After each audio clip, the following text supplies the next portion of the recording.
6 a.m. Central Time, because I had to catch a flight, I completed chapter 45 of Light of the Bhagavat with a translator for the Chinese devotees.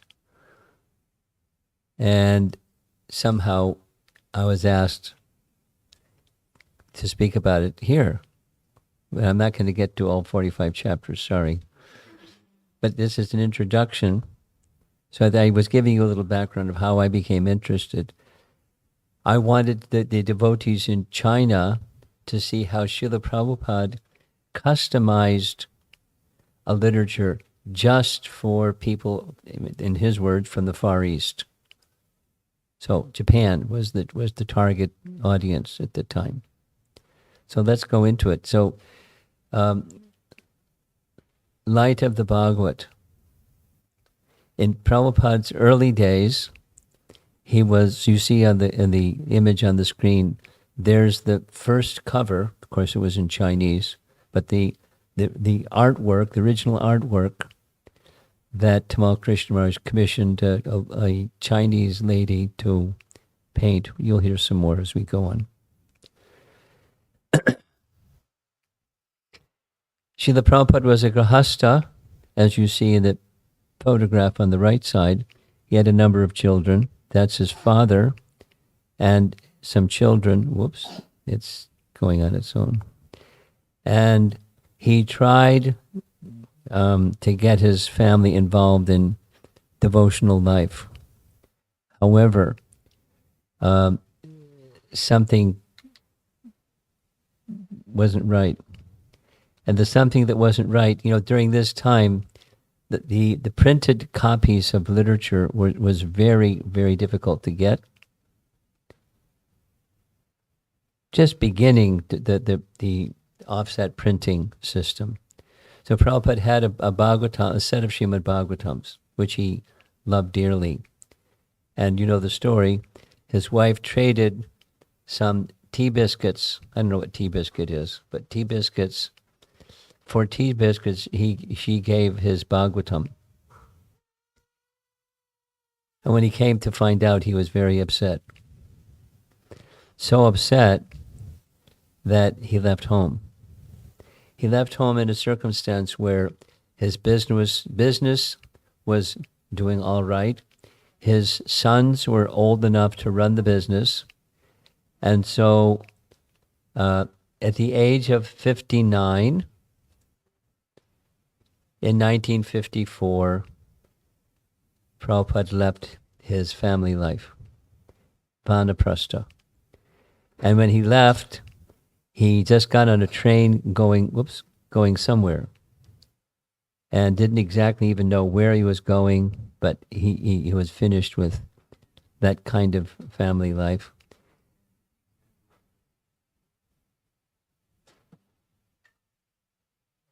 It's okay? Okay. He got on a train going to anywhere, according to Lilamrita, and he got down just a short distance away, south of Calcutta, a place called Jhargram, and he stayed there for some time. And after some time, he was looking for a place to fulfill the instruction that his spiritual master had given him, which was take the teachings of Lord Chaitanya, present it in English to the English-speaking parts of the world. But here he was in India, and he didn't have the means to get to America or the West or the English-speaking parts of the world. And so this period of time was preparing himself for that important mission. He went here and he went there for a couple of years. One of the places he went was in Jhansi. You see that big sign, the League of Devotees? Before incorporating ISKCON in 1966, Srila Prabhupada incorporated the League of Devotees in a formal document. They're different but similar, and establishing the purposes, etc., etc. And as you know the story, there were two ladies that had a property, and the property they were willing to donate to him, but then they had some strings attached. When he saw the strings attached, it meant they weren't really serious about giving. They wanted him to do something and then pull the property back. So the League of Devotees, big around the boundary wall, became a situation he walked away from, since he understood what their plan was. Soon he moved to Mathura, and you may know, you may not know, in Mathura, he made the acquaintance of Keshava Maharaj, Bhakti Pragya Keshava Maharaj, who was a senior disciple of Bhaktisiddhanta, and Keshava Maharaj invited Srila Prabhupada to assist him in his literary work, the Gaudiya Patrika. It was one of the publications that Bhaktisiddhanta initialized, and Keshava Maharaj was carrying it forward, and Keshava Maharaj requested Srila Prabhupada to assist him in that work. And then in Delhi, so Mathura and Delhi are not so far away, there was another Bhakti Saranga Maharaj who was taking responsibility for the English version as the harmonist, and the local language version is Sajjana Toshini. So both were they recognized Prabhupada's writing skill. They wanted to engage him in assisting them in their work. And he gave some assistance, but his heart was in the mission given to him by Bhaktisiddhanta Saraswati Thakur.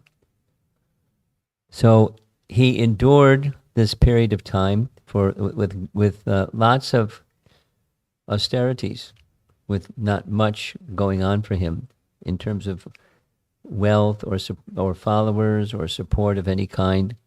This is just a cut and paste from Lilamrita. In the winter, Abai was trying to print back to Godhead. In winter's discomfort, he walked through the early morning streets of Delhi to visit Surendra Kumar Jain, the printer, to read the latest proofs. By walking, he saved money. He had no chadar, only a lightweight cotton jacket, and he wore rubber shoes.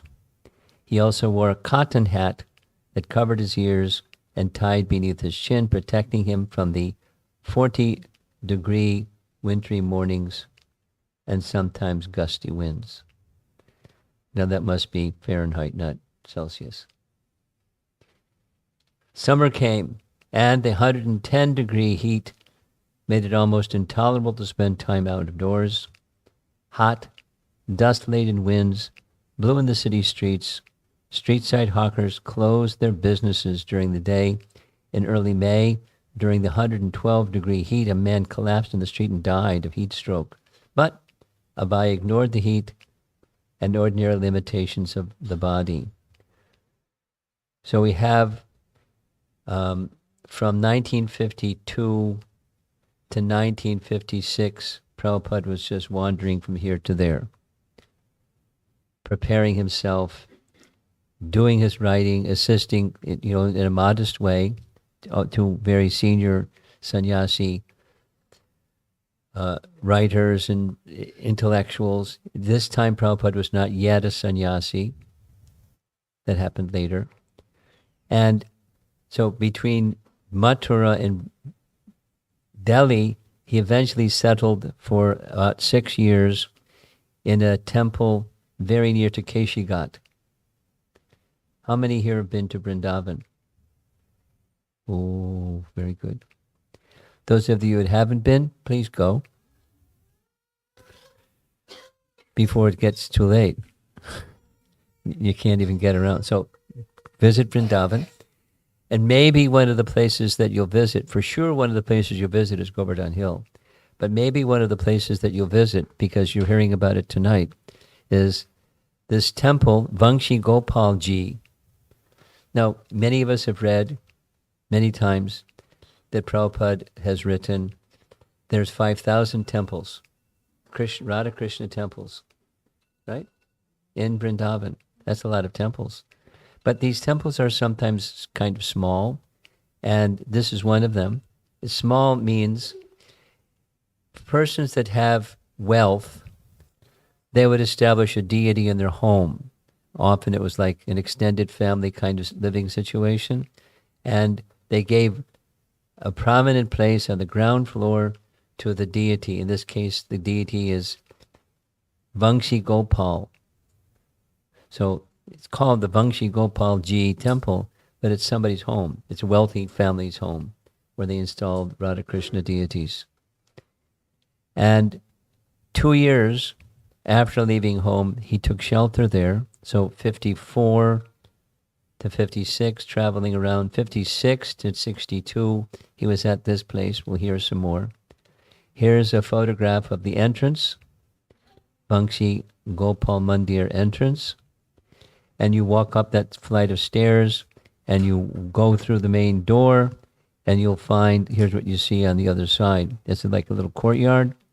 There's a Tulsi plant, and then you see kind of the arches on the left side. That's where the altar is for the deities. There are a couple of cows in their courtyard, and there's the deities. Looks like it's during an offering because Krishna isn't holding his Vangshi. But Vangshi Gopal, Radha, Vangshi Gopal, there they are. And the place where Prabhupada stayed was in the upper floor. There's 28 steps. You can see they're pretty steep. And it led to a very small room. Here's one flight of stairs. There's another flight of stairs. And there's his room. There's the room that he stayed, the future acharya of a worldwide organization living in this room. The room was 9 feet by 17 feet with 10-foot tall ceilings and pretty stark. And that's where he lived. There was no running water. There was no toilet. There was no place to cook. He had to go downstairs to use the toilet, to take his bath, to do his cooking, make the offerings to the deities. For 6.5 years, this was his living condition. The family lived in the same house, and Prabhupada would cook in his room. He had a little kerosene, little Boy Scout cooker with, the tiers, the system. And then that's his cooking, and he would offer to the deity. And he would go back and forth to largely to Delhi, finding persons that would like to buy his Back to Godhead magazine and support it by becoming subscribers to his Back to Godhead magazine. Here's the scene from the terrace. Pretty fancy terrace, isn't it? You see in the backside, that's the Jamuna River.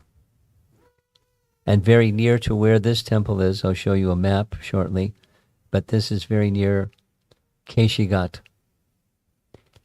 Here's the same place, looking from a different direction, and looking from the front down over the front side, that's the entrance of the temple.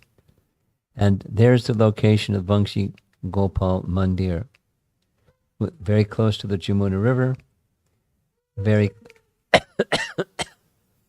very close to the Keshigat and some other temples, as you see, Nidhivan, etc. Gopal Bhatta's Samadhi, Gopal Bhatta's temple, and so forth.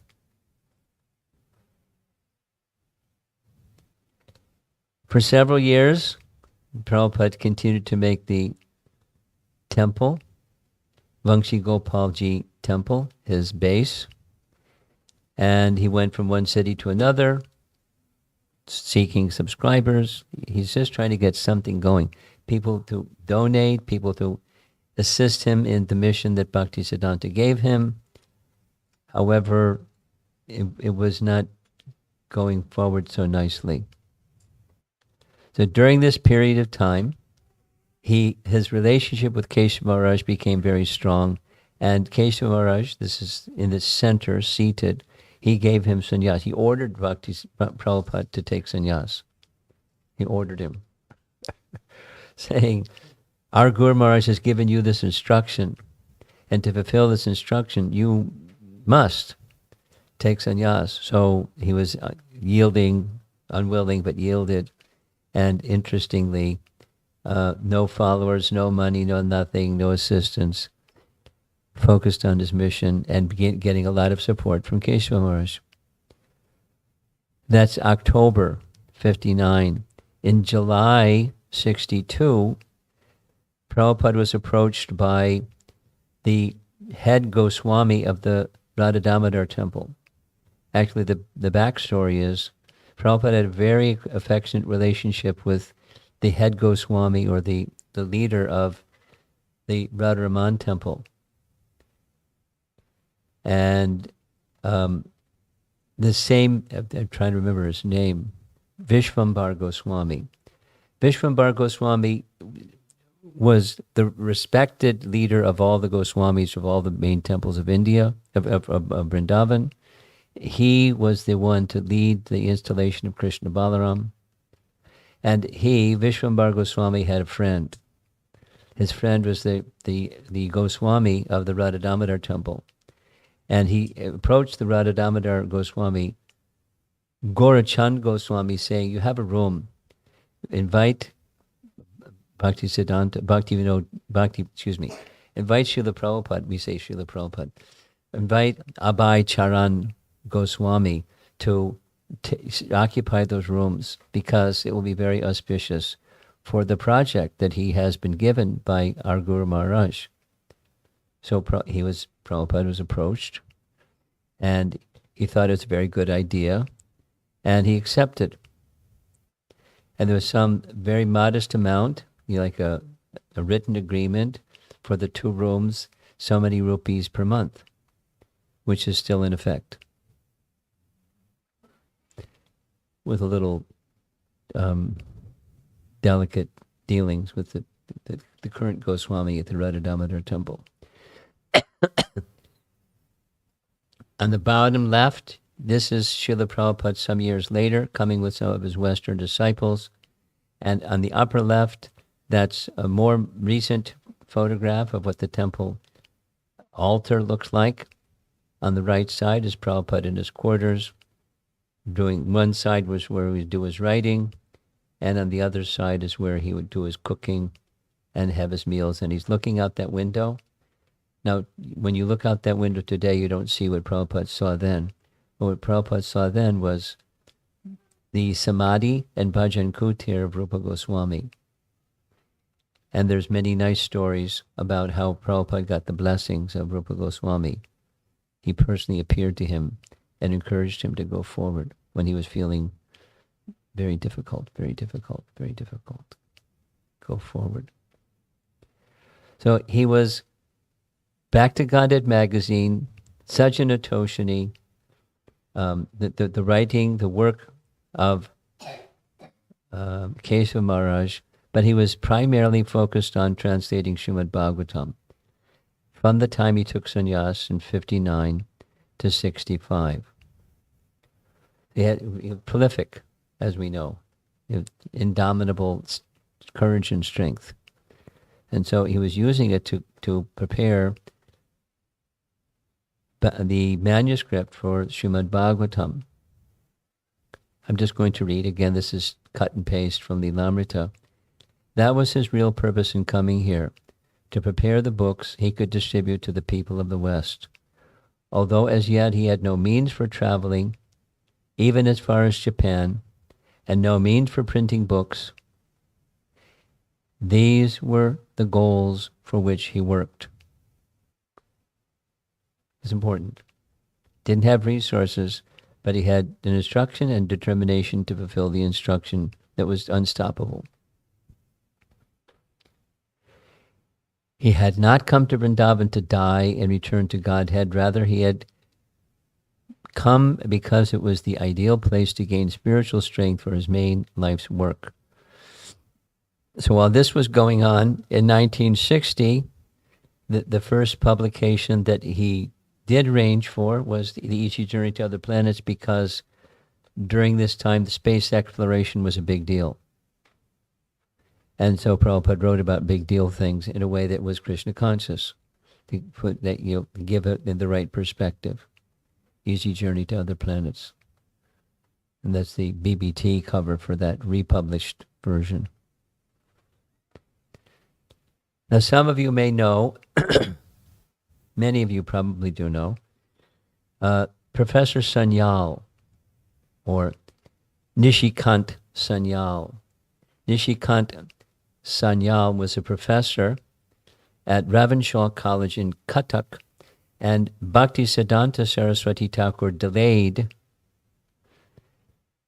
the sannyasis that were to go to England on his behalf to establish Lord Chaitanya's mission, waiting and waiting and waiting for this Sri Krishna Chaitanya. You see the cover on the left side and the professor on the right side, to have it completed. And once it was completed, then their journey began. So Prabhupada's journey to the West, which was the instruction of Bhaktisiddhanta to him, was preparing Srimad Bhagavatam, because that was the teachings of Lord Chaitanya. It's real easy.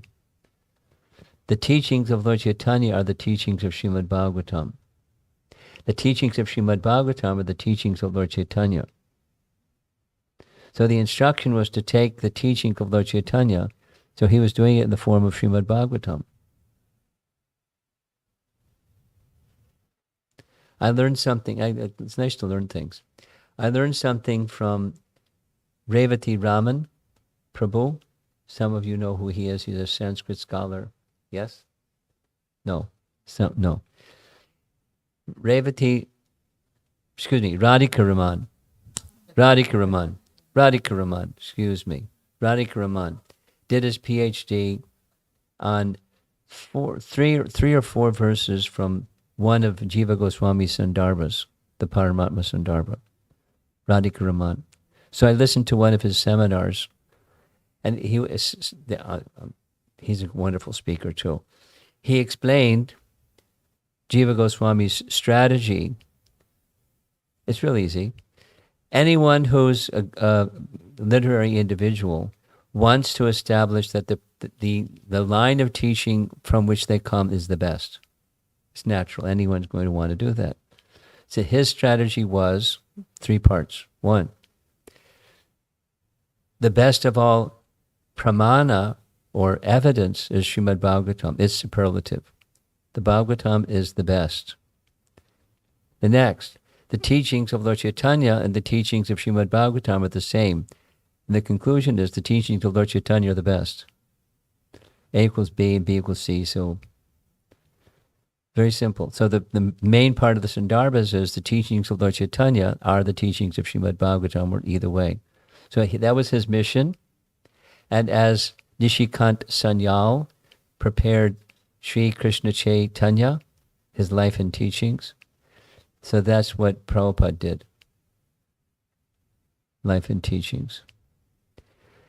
At 1 a.m. when no one else was up, and it was very quiet, Bhaktivedanta Swami, because he's now a sannyasi, would wake and begin writing, 1 a.m.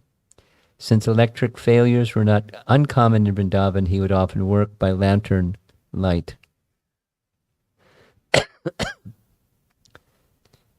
And in 1962 was the first volume of Srimad Bhagavatam. So 61 was Easy Journey to Other Planets. 62, first volume of Srimad Bhagavatam. Now something very interesting happened. 63, Prabhupada published the second volume, the first canto.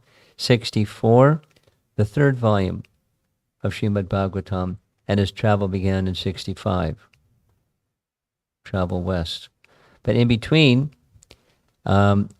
he received an invitation. Well, not exactly. There was a flyer that was sent out from Japan by an organization, in Tokyo. The gentleman, the organizer, called it Congress for the Cultivation of Human Spirit, which can mean almost anything. Congress for the Cultivation of Human Spirit, to be held in May 1961. May 1961. He got a copy of this in January 1961. And so he got a copy in Delhi. Someone said, hey, take a look at this.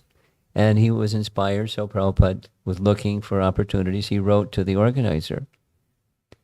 And Prabhupada was thinking, why not? Bhaktisiddhanta to the world. Of course, he sent me to the English-speaking parts of the world, and Japan has come first, so why not?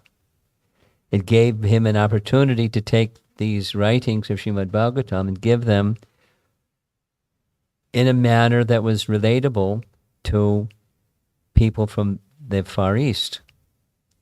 So he considered people in the Far East, they have a natural cultural tendency to understand lessons of life from nature. Yes? Lessons of life from nature. So the wheels were turning, and he envisioned presenting Srimad Bhagavatam in terms of lessons of life from nature. So he wrote a letter to the organizer requesting him to send him a document that would be sufficient to get him a visa and a passport, because he didn't have either. Didn't have anything. He had a vision and lots of determination. So the idea that Prabhupada came up with was to write a book that's from Canto 10, Chapter 20 of Srimad Bhagavatam. What's Canto 10, Chapter 20? It comes after Chapter 19. And in Chapter 19, it's the summer season in Vrindavan. And then in Chapter 20, it's the rainy season and the autumn season. And there's not a lot of action. There's a little bit, but it's not killing demons and all those other things, lifting Govardhan Hill. It's none of that. It's just the rainy season and the autumn season. And so I find it so amazing, the I don't know the right words, the gift of writing, the masterful way that Srila Prabhupada would take simple scenes from nature and teach Srimad Bhagavatam. Not everything. I mean, he didn't teach fifth canto, but he included a verse from fifth canto, just, because it's part of the message of Srimad Bhagavatam is Sarga and Visarga. So he included one verse from fifth canto, but the rest is just scenes of nature from the rainy and the autumn season, teaching Srimad Bhagavatam, teaching the range of Srimad Bhagavatam. It's really brilliant.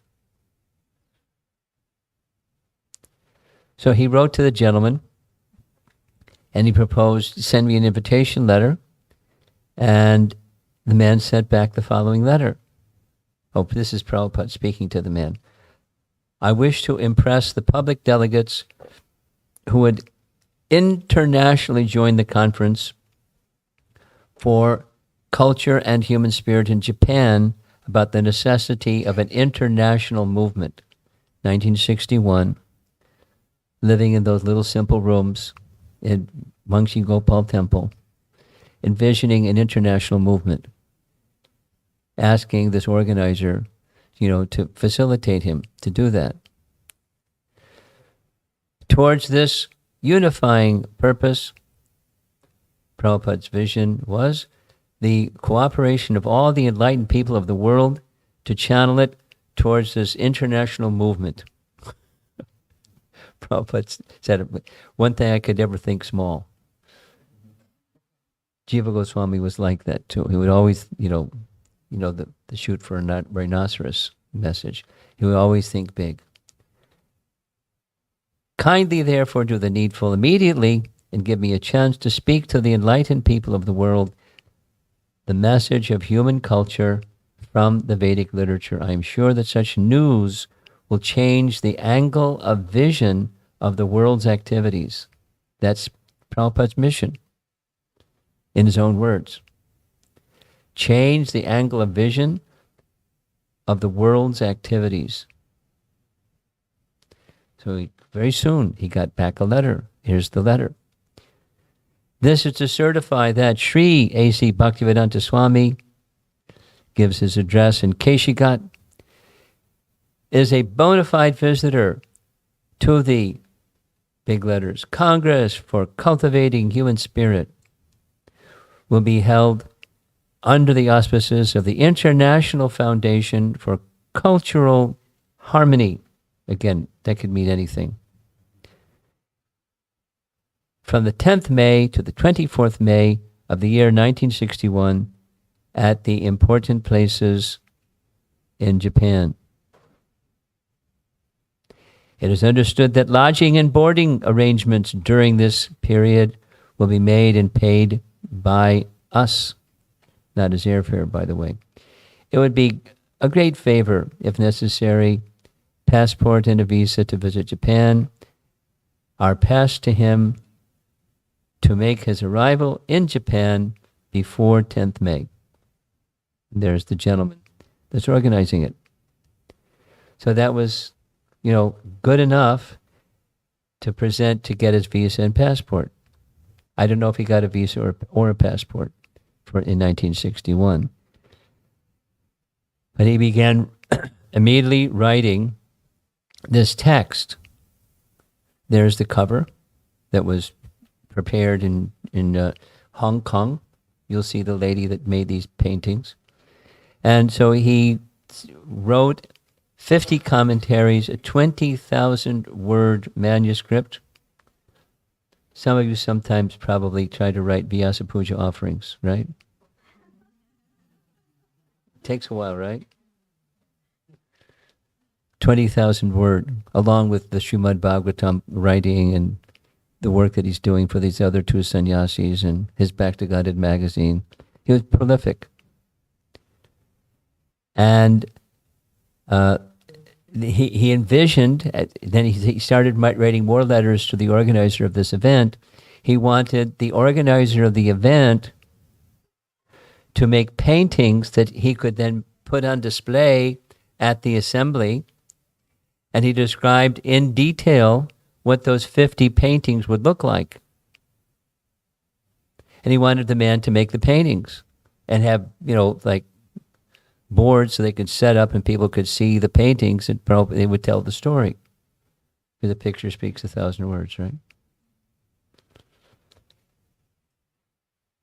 He also requested them to find the artists that would make these paintings according to his description.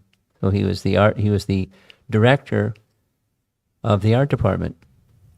He wished that they would publish the book with the illustrations in the book. He's very ambitious. That was his idea, but there was some obstacles. And that part of the big obstacle was he didn't have 3,500 rupees to travel to Japan. So what did he do? He went to ask people to help him as a missionary or emissary, that's a better word, on behalf of Indian culture to teach people outside of India about Indian culture. I'm a renounced person representing our culture. Please make all the arrangements so that I can travel. And here's some of the people he went to. Different government officers, like Ministry for Scientific Research and Cultural Affairs. Doors were closed. Met the Vice President of India, Dr. Radhakrishna. Door wasn't open. Potential donors in Bombay and Delhi. Couldn't raise 3,500 rupees. Contacted the Japanese gentleman himself. Please help. No help. No money. So he couldn't go. And, this is characteristic of our founder Acharya, disappointed but not discouraged. What happened next, so this was supposed to be in May 1961. Instead, in 62, It was published by the Aurobindo Ashram. The lecture that he, not the whole book, but the lecture that he had intended to present. He's got reaching out in many, many, many, many places to establish the mission that was assigned to him. Now, what happened was, 23 years later, so you add 23 to 62. What's the number? 85. 1985. This is after Prabhupada's departure, 1985. There was a trunk. And in the trunk were many things. One of the many things in that trunk was the keynote speech that Prabhupada was to give at the Gandhi Memorial, because he was a Gandhi follower, and he wrote a paper that was the speech called Gitanagari. The way to honor the way to honor a great person like Mahatma Gandhi is not build a statue or name a street after him or name a building after him, but create a community or a place where people follow that represents the values that this great person held. And since Gandhi was such a lover of Bhagavad Gita, that place should be called Gitanagari. And then he described what Gitanagari would be like. When that was found, the devotees in Gitanagari, because Prabhupada named the farm, it was the New York farm, and when Prabhupada went there, it became Gitanagari. And then many years later, 9 years later, they found the manuscript, which became then known in ISKCON at least as the Gitanagari prophecy. So one of the other things in that, there are many things in that trunk, but one of the things in that trunk was the manuscript for Light of the Bhagavat that never made it to the publisher. And along with the manuscript were the copies of this correspondence. Prabhupada kept everything. The description of the paintings that he wanted, with details what should be in the paintings. And all of that was turned over to Tamal Krishna Maharaj, because by this time Tamal Krishna Maharaj had a headquarters in Hong Kong, and so it was given to him to publish in Hong Kong. And so he worked on it with some of the local devotees in 1984. 84 was the manuscript was discovered in 85. The book was published. He searched and found a qualified lady. Here's some description of this qualified lady, or there's a photograph of her as well. But she was a celebrity at that time. Very old, but she had some notoriety in mainland China for her art style. Giridhari Swami, just because I asked him about this period of time, and he said this lady would come once a month by train from mainland China to Hong Kong. Tamal Krishna Maharaj would go over with her. This is what my spiritual master wanted. Let's see your painting. Okay, here's this one. And so he was the art director. Prabhupada was the conceiver, and she was the artist. And over a period of about 8 months, the painting project was completed, and then the book was published, called Light of the Bhagavat. And you all know where that term comes from, right? Light of the Bhagavat? No? Yes?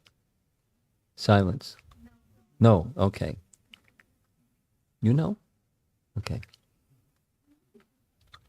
It's the verse from the Srimad Bhagavatam that says, in this dark age of Kali, people will get light, from the Srimad Bhagavatam. And so from that verse, the title came, Light of the Bhagavat. There's a link that has where you can find it online. You take a picture and circulate it to others, so they don't have to all hold up their phones and take a picture.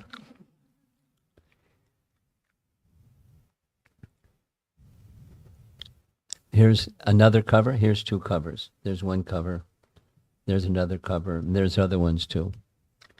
So this is a contribution of our founder Acharya in the process of spreading Krishna consciousness around the world, and he visioned a worldwide organization. We heard it in this letter that he wrote to the man that should do this work and to change the vision of the world, seeing the world in a different way. That was his intention. To preach the glories of Srimad Bhagavatam. And Leelamrita says, but Krishna had a different plan. And that's okay. Krishna's plan is the best plan. And it happened that the Light of the Bhagavat became published by BBT. And last, I contacted Swavas Prabhu, who is the BBT trustee for the North America. And I said, I want to order some Light of the Bhagavat books for this seminar that's coming up, but there aren't any in stock. Can you have it reprinted? And he gave me, a nice answer. Let me look into it. But sure enough, it's been reprinted. So it's at the BBT now. I don't know the number, but if you want a copy, I don't think they have hard copies. They have paper copies. It's not very expensive. Of course, some people like reading it online. Some people like holding it in your hand. I like it holding in my hand. So it's available. And while here, I'm going to be entering a little bit into the topic of Light of the Bhagavat. I'm not going to be able to finish it. During the Thanksgiving weekend, I'm going to be in Houston, Texas, and presenting the whole thing, beginning to end. And I'm really looking forward to it because it's very purifying. Just this past weekend, Saturday was what? Akshay Tritiya, right? Very auspicious day. And it was the third day of a 3-day temple opening deity installation function. And the devotees that do this, it's intense. And they, when they packed up to go to the next place, the next place is another, it's another temple that they're going to install 7-foot tall Nrsingadev deity in Delhi temple. And, I'm just sharing this because the purification was very intense. And they're going, after doing this one, they pack up and take a deep breath and go do the next one. And then they pack up and take a deep breath and go do the next one. I mean, these are elevated souls, blessed to have that service. And I feel very fortunate also to go through the first Srimad Bhagavatam publication. Easy Journey to Other Planets was the prior one. But 1961, Prabhupada was before he came out with even the first volume of Srimad Bhagavatam. It's purifying. It's packed. And, the Hare Krishna explosion is in the book. And then the kaboom came later when Prabhupada went to America, because the Shakti for all of that was the instruction of Bhaktisiddhanta. But his writing ability is just astounding, masterful.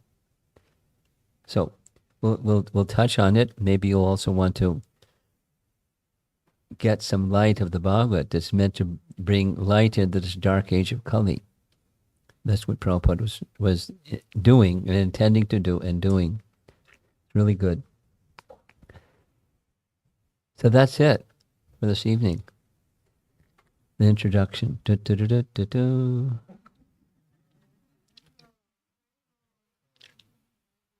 Anyone wants to ask or discuss something?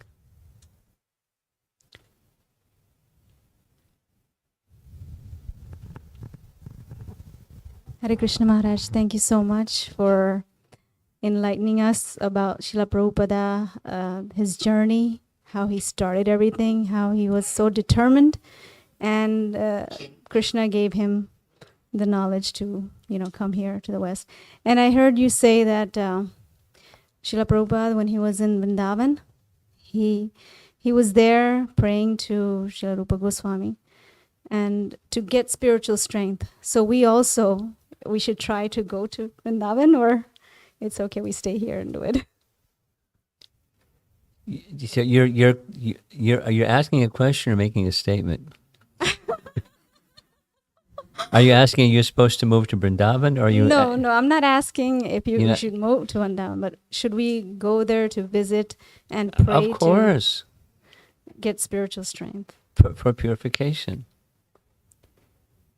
Yes, Prabhupada wanted us to do. You know that. Yes, yes. Now, how often can you go? Depends. But his vision was, during his time, it was very temple-centric, not so much congregation-based as today.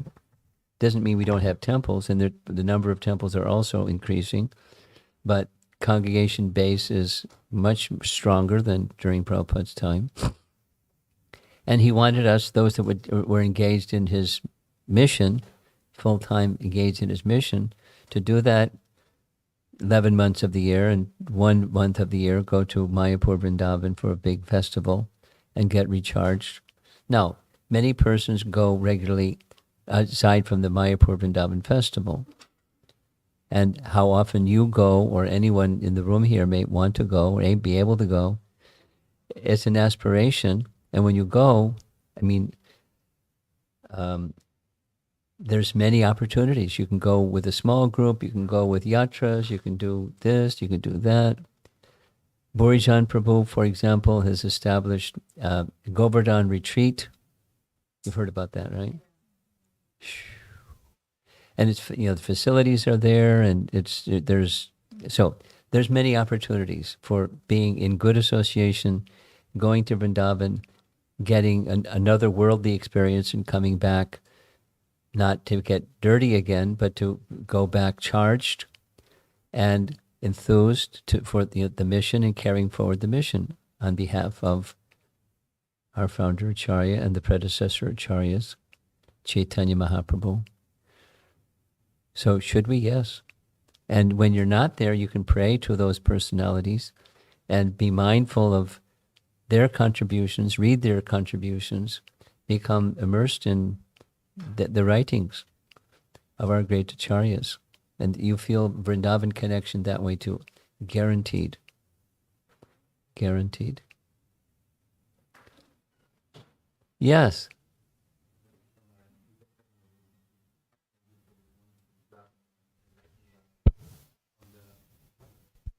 Part of Srila Prabhupada's mission. My question is regarding going to Vrindavan. Now, we have heard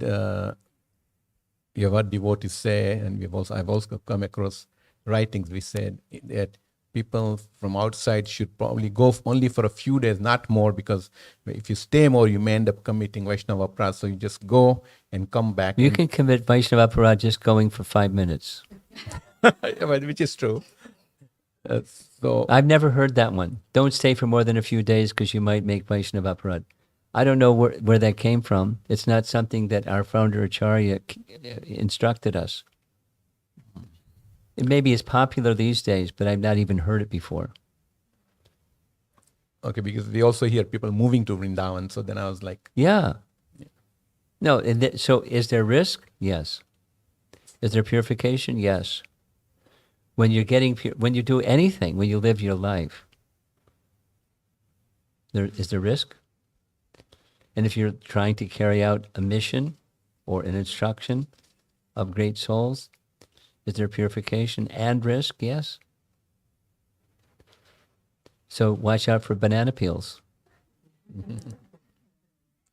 Know what proper sadhu sangha is and what aparad is. Know what they are. And so be careful. But Don't avoid that which is going to bring purification. Here's another way of saying the same thing. There are 5 most important things. One of them is living. And if one can't live, then one meditates on the place, the holy place. So and take any one of the other ones. Because can you make an offense to Srimad Bhagavatam or to deity or to Vaishnavas?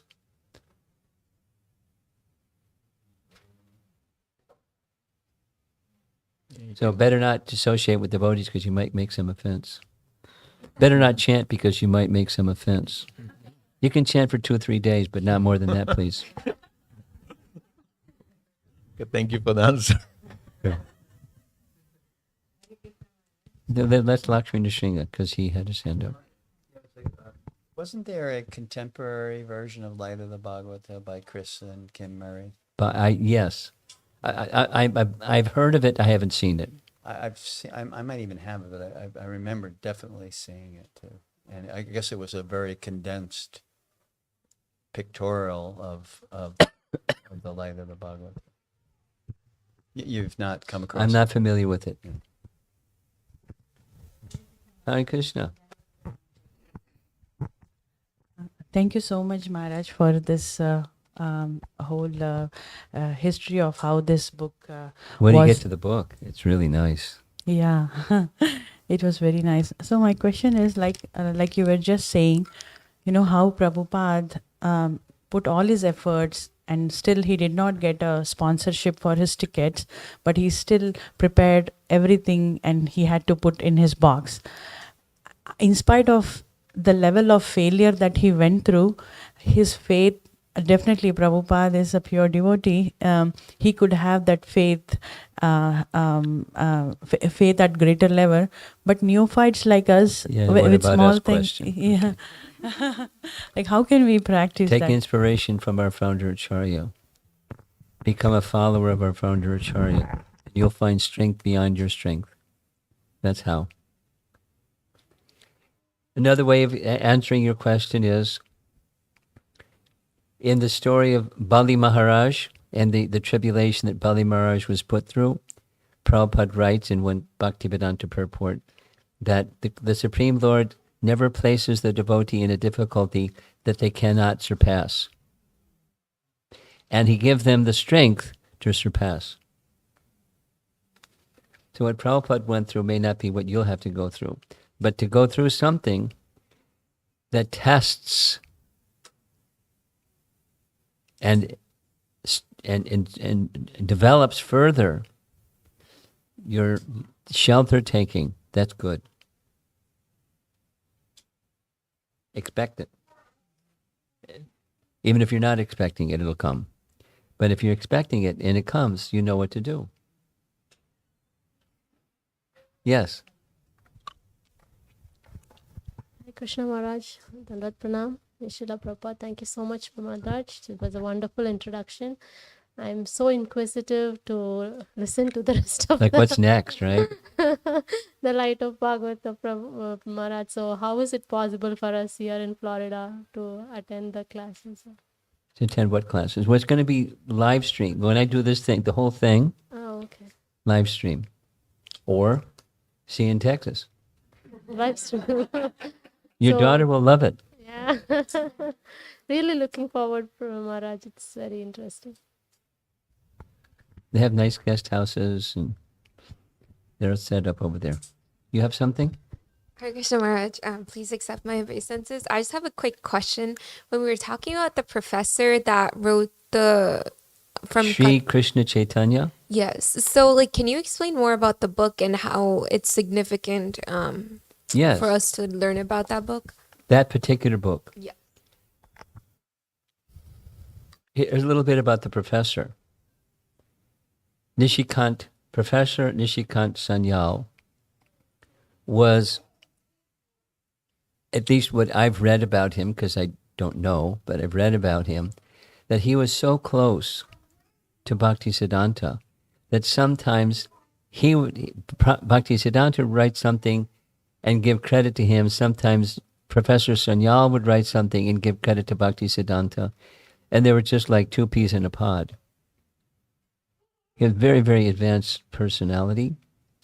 He had an initiated name. I don't recall that initiated name, but he was known just conventionally amongst the associates of Bhaktisiddhanta as Professor Sanyal.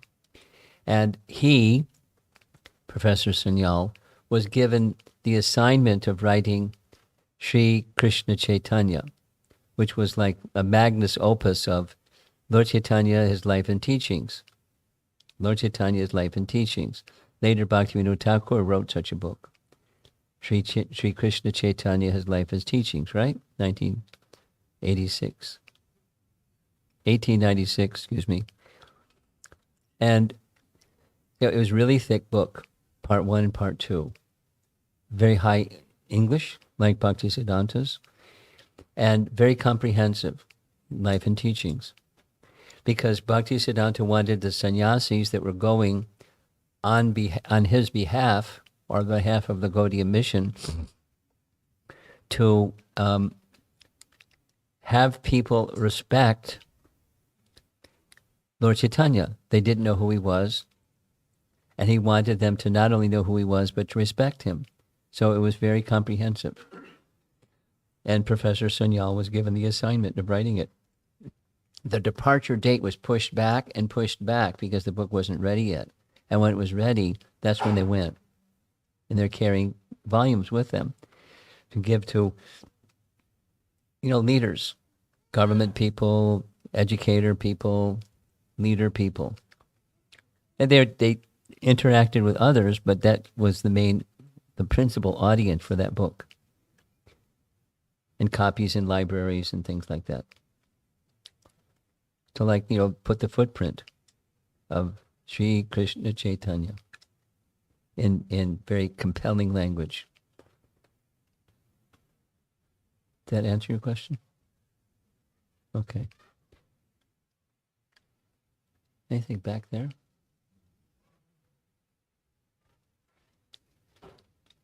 Okay. Are we done? See the problem? What? How did I what? Which one? Light of the Bhagavat? It's skinny. It's really skinny. I didn't bring a copy. There's a hard cover and there's a soft cover. And the soft cover is really skinny. And it's not long. It's... What Prabhupada, the way he wrote it, is he took essences from verses, not exactly every single verse, but from that chapter, essences that give a picture of what happens during the rainy season, and then what happens during the autumn season. And then he has a little commentary, short. And he covers all kinds of topics. Social, varnashram, everything. Cultivate, and he regularly would refer to the phrase cultivation of the human spirit.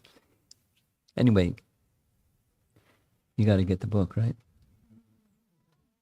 Yeah.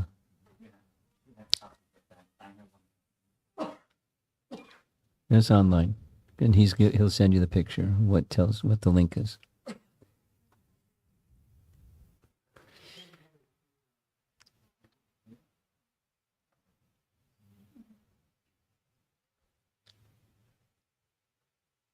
Thank you very much. Srila Prabhupada ki Jai.